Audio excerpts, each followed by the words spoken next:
CBS News. It's The Early Show.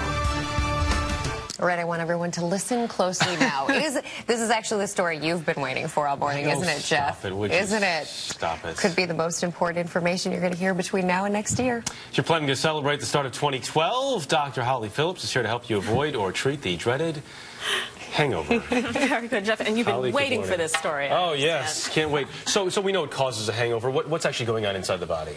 Well, you know what? Really, it's obviously from too much drinking. But the idea is that drinking causes you to produce more urine, and that dehydrates you.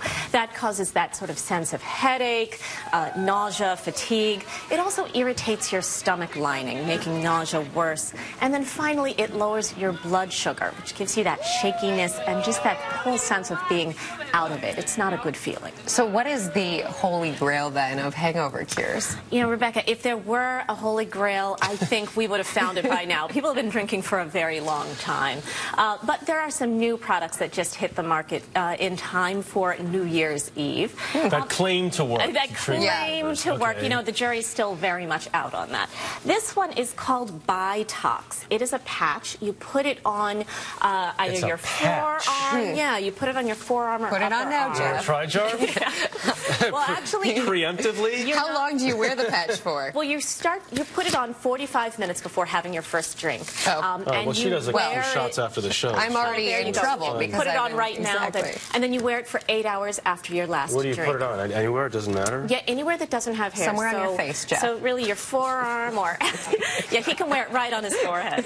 The box claims that it works by replacing vitamins that are lost from alcohol. Okay, because I was looking at the ingredients on the back. It says... The FDA hasn't approved it? No. Well, the FDA hasn't backed up that now. Vitamin A, B... It doesn't need FDA approval, actually. It just basically looks like a lot of vitamins. It's a lot of vitamins, and they say that that's how it works. The other one is called Blowfish.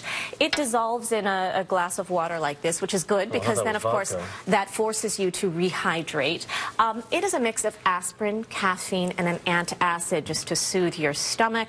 Again, the FDA, pretty much, the FDA has not weighed in on this, but they don't need to because the active ingredients don't require their approval. It's just caffeine and aspirin. That creeps me out a little bit, though. I would rather, you know, take an Excedrin or something like that I know has been FDA approved. Sure. Or maybe deal with a cure that maybe you can find in your own kitchen or exactly. something Or you could take the components separately. You could have a cup of coffee for your caffeine and take an aspirin. How much caffeine? So 60 milligrams in the Blowfish. So that's what Excedrin is, right? Pretty much. It's about the same amount of caffeine. Yep. Are there different alcohols, different effects?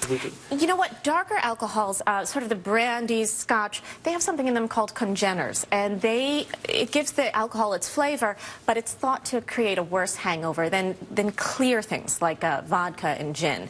So you could keep that in mind, but really, if you drink too much of anything, you're going to be feeling the effects. So it's all about prevention for hangovers as opposed to the cure. And it seems like, I mean, different people can drink different amounts of alcohol and have a much different impact. How different, do you know, are men from women in terms of alcohol habits and consumption? In general, men get hangovers less than women do from the same amount of alcohol. It has to do with body mass. Men tend to be bigger, and they also have more what we call alcohol dehydrogenase in the liver, which helps to metabolize the alcohol. So they win the they win the contest on that one. Jeff. Thank you very much. We might have won the contest on Hollywood this year, but you guys won the drinking contest. Holly, interesting stuff. So Bitox and Blowfish. But you're essentially talking about taking vitamins and caffeine and aspirin and so you know what, this may make it a little bit better, but honestly, if there were some real magic cure, we would have found it by now. If you overdrink, you're not going to feel well. Not so good. Drink responsibly. Dr. Holly Phillips, thanks so much for being with us. Happy New Year. Happy New Year to you. Have a toast for us. Will do.